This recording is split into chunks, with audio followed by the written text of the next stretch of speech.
Hello again, composers and creators, it's Zach Heyde, and apparently I'm a Banjo king this year because we're back with another Banjo VST. Now, a while back, I did a VST review for Ample Sounds. They're a VST company that focuses primarily on guitars, but also does a couple other instruments. Since that review, I've really enjoyed using their guitars. I use them on almost every project that involves guitars. They're super playable, super realistic right out of the box, don't need a lot of customization, and they reached out to me with this Ethno banjo that they wanted me to check out. Now this thing sounds great, the strumming features are phenomenal, so I'm excited to dig into it, and if you're patient enough to stick around to the end of the video, I've got a special surprise for all the people who watch, so be sure to stay tuned for that. Okay, so here's the user interface, and before I talk about the actual interface and the features, I'm just gonna kind of play it out of the box so we hear how it sounds in the different registers, and then kind of explore a little bit.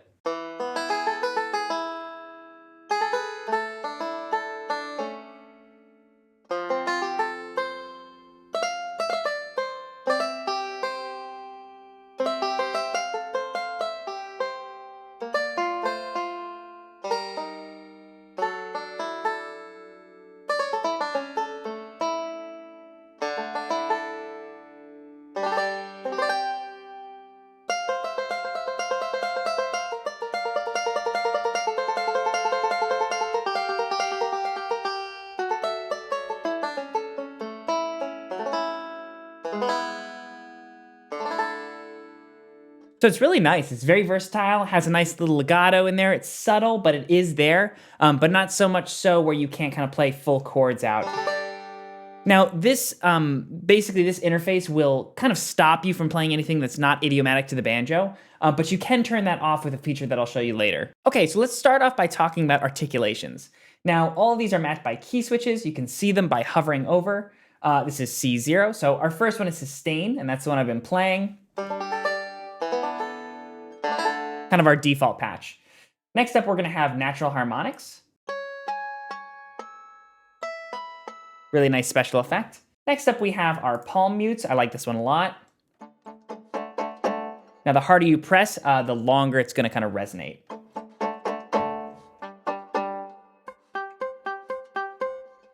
Next up, we have slides in and out. Now, the way that this works is it's kind of a trigger. So when I press this before a note, it's gonna slide in. And when I press it during a note, it'll slide out. So here's an example. In, and then that's out.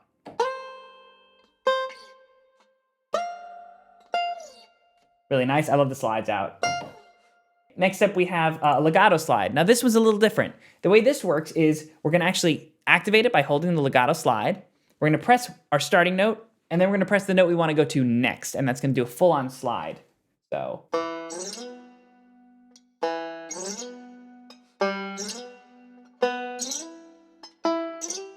Now, on the upper registers, it won't activate, and that's just what's idiomatic for the banjo.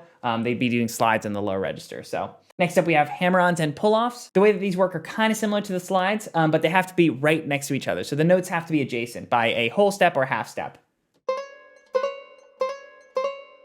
There's half step, and then here's a whole step.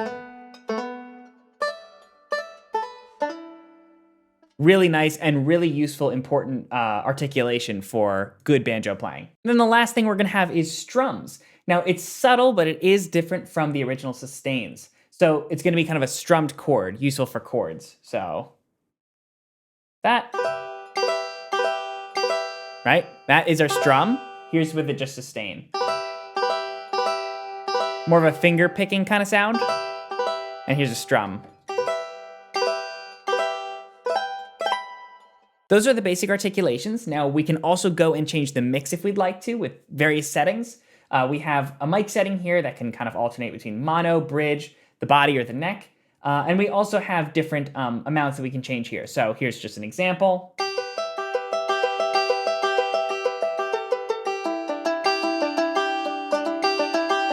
The bridge one sounds really nice in my ears. Okay, we have the pan. We can use a doubler, which I think is a wonderful feature. Really good if you're using it kind of in the background. We can also change the capo if we'd like to. And then we have other things we can change, like kind of the attack, the release, the decay. If we want the effects volumes to be a little louder or quieter, like some of the strumming and fret sliding. And then we also have these features here, which is kind of iconic for ample sounds. Basically, these features control the playing style. So this one is the playing mode. Right now it's set default to just the instrument, meaning it's going to do whatever the instrument allows us to do. The next setting is the keyboard, which plays much more like a keyboard, so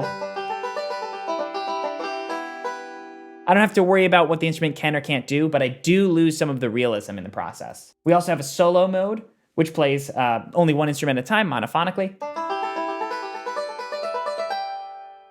The next thing that we have is open string, if we want to prioritize that or not. So this is going to always default to the open strings when it can.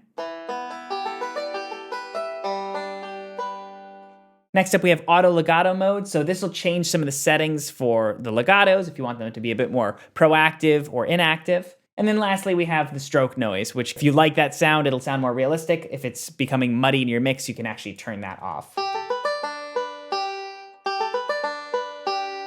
Kind of a subtle thing, but it is there. So that's a look at the first menu. Now the next menu is going to control strumming. And strumming obviously is a very prevalent, important part of banjo playing. I think this might be one of the better features in this whole library because it's just so realistic the way they've programmed these patches. I'm going to just play the very first one by default.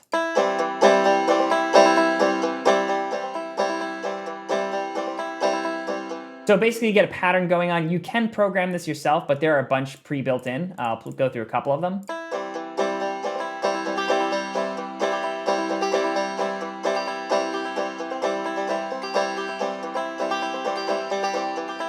There's a bunch. Now you can change the chord and you can have these triggered by key switches. So let's say I wanted this one, this is patch 13. C2 is what it's telling me the note is actually going to be. And then D2 is the following, and then E2 is the next, so you get the idea. So we can basically change this to, let's say, F major. So now if I press C2, D2, E2, I'm going to get these different chords.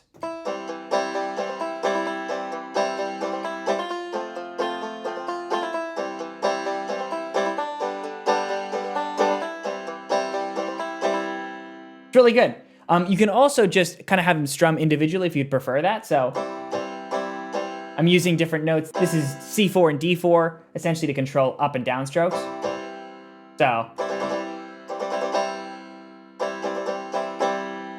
we also get the individual notes if we'd like to. So I can kind of roll my fingers and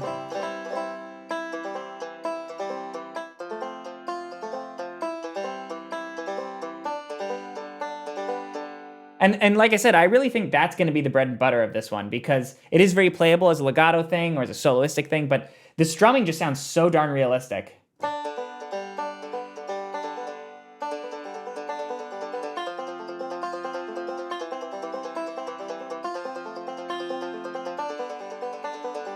Very playable, I really like that. Next up, we have a cool section called the Riffer. Now, similar to the chords, the Riffer is basically meant for background looping, but it has a bunch of different loops in it depending on the preset that we have. So this is Foggy Mountain, and you'll see that we've got kind of a big, long riff here.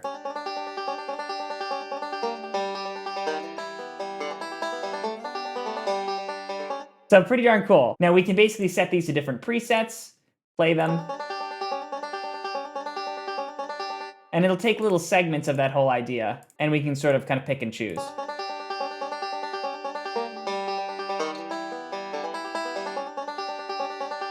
Which is pretty cool. So we can take different measures or different amounts that we want. I believe we can modify these as well too if we want to. Yeah, pretty cool. And I'm sure it's very dense and very intricate. I would recommend checking out Ample Sound's full walkthroughs to get a full picture of this. We also have a tab player, which is really intense and intricate. I know very little about this, so I won't even talk about it. But like I said, you can probably load tabs. Yeah, it's pretty insane. Next up, we have the effects, which I have used before.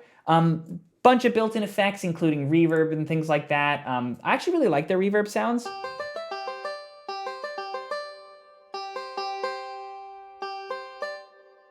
They have nice spacious reverbs. I usually like to opt for kind of the default settings, but they are very good. You have EQs in here. You have kind of like the placement of the instruments, so lots of stuff you can tweak in here. Then this is more like the computer settings, things like the MIDI settings, etc. So lots of stuff in here for the tuning if you want to be really nitpicky. I never really touch that stuff. I just use the defaults because they sound great. And then lastly, but maybe my favorite thing is, of course, the patch lists. So if we click on default, we actually get a bunch of different sounds here, kind of pre-programmed the way that they like it. And I'm sure you can also save your own. So this is our default, just to clarify. Here is double ARP.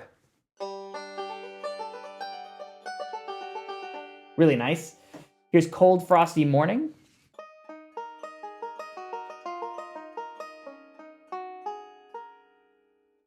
Okay, here is Telephone. Yeah, that's what I expected.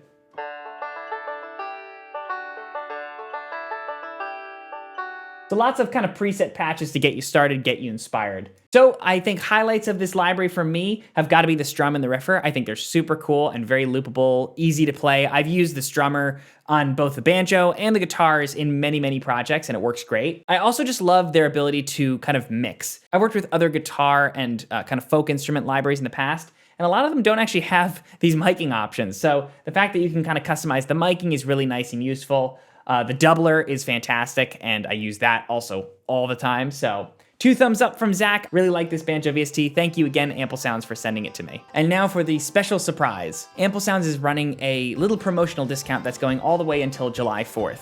It's normally priced at $119, but it's gonna be $89 US up until that point. So be sure to check it out. You'll get a little $20 discount. The other surprise is that I'm gonna run a giveaway. So one of you will be able to get a free copy of this VST. All you have to do is leave a like, subscribe, and comment something nice below, either about the VST or about my beautiful looks.